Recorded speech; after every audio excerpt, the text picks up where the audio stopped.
This woman was making her bed. Suddenly, a pair of bloody legs appeared, and she continued to work without knowing it. Her son saw everything, but she couldn't speak to describe the bizarre image to his mother. The woman picked up her son and saw the eye-catching stain on the wall and moved a chair to start cleaning it up. But she turned her head and found her son smiling at the ceiling. But there was nothing there. She didn't think much of it, but then the strange thing started to happen. The next day, when she woke up from her nap, the woman found the stain she had cleaned yesterday on the wall again.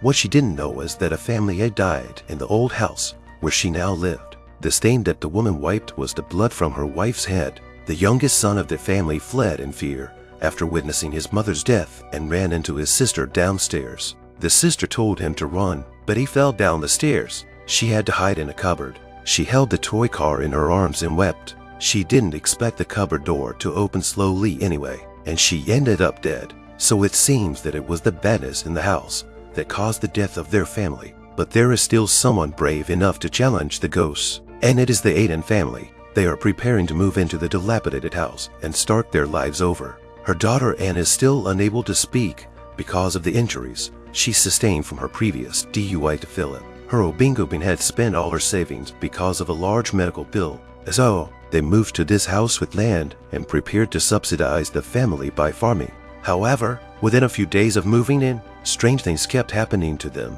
Anna found a moving toy car in the cupboard. Aiden finds a stain on the wall that he can't get off.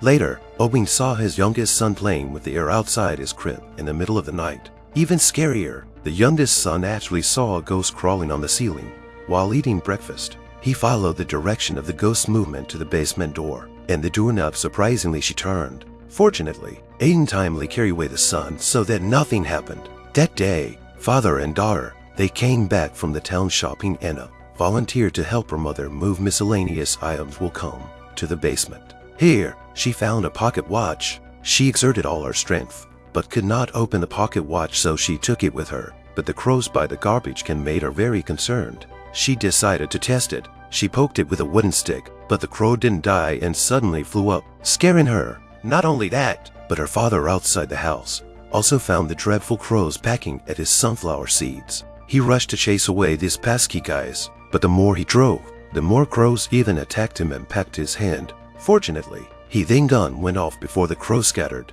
It turned out that a man from the town shot the crows away. When he hears Born say that he can grow sunflowers and happens to be unemployed, Obing invites Born to help him. But when Born arrives at her home, the ghosts in the house appear more frequently.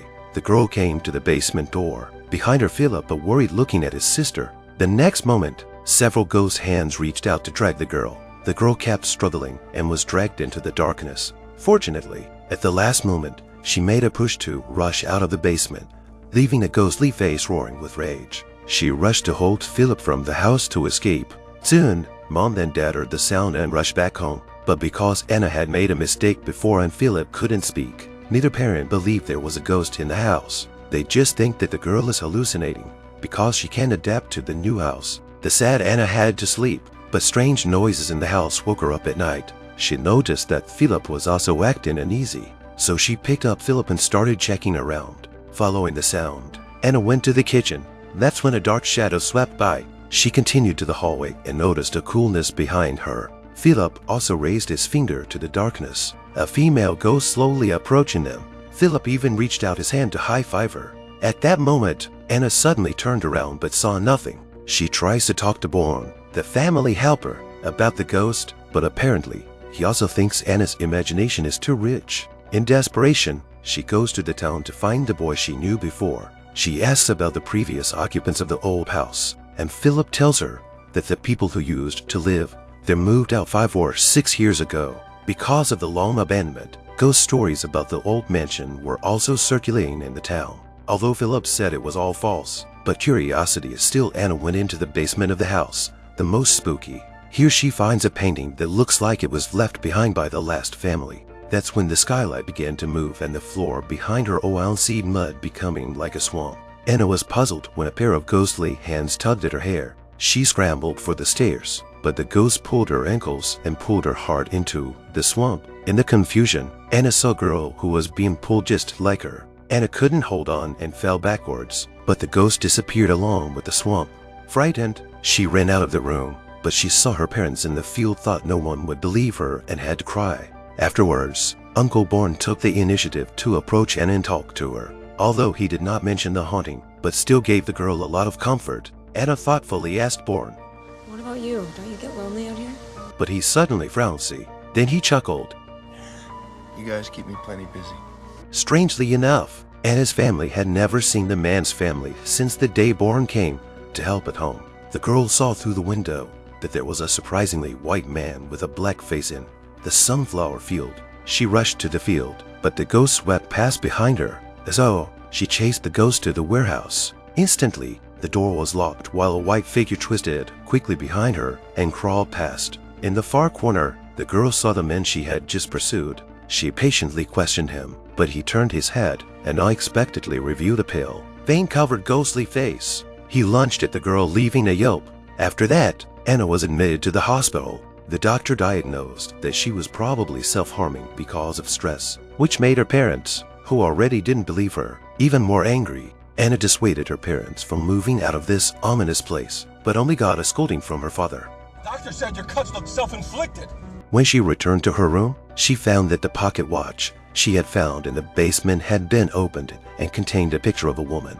Looking at the picture, Anna felt that something looked familiar, so she sneaked out when her parents were looking and met Philip, whom she knew before. Halfway, he drove her to the town. They went to the store where they bought the seeds before. Anna finds a picture on the wall of the woman in the pocket watch. Meanwhile, Aiden, the mother, is at home with her son. She asks her son if he has seen any ghosts. He points his finger to the distance and makes a ghostly face. Aiden was a little scared. In a moment, she sees a huge stain on the wall and a female ghost is slowly emerging from it. Outside the window, Bourne, who was fixing a water pipe, noticed a flock of crows hovering in the sky, and they attacked Bourne, knocking her to the ground. Looking at the blood on his palm, some dark memories came into his mind. He remembered the time when he planted sunflowers and was forced to take back the valley because of a bad harvest. He thought again of his wife who had chosen to leave him because of the poor economy.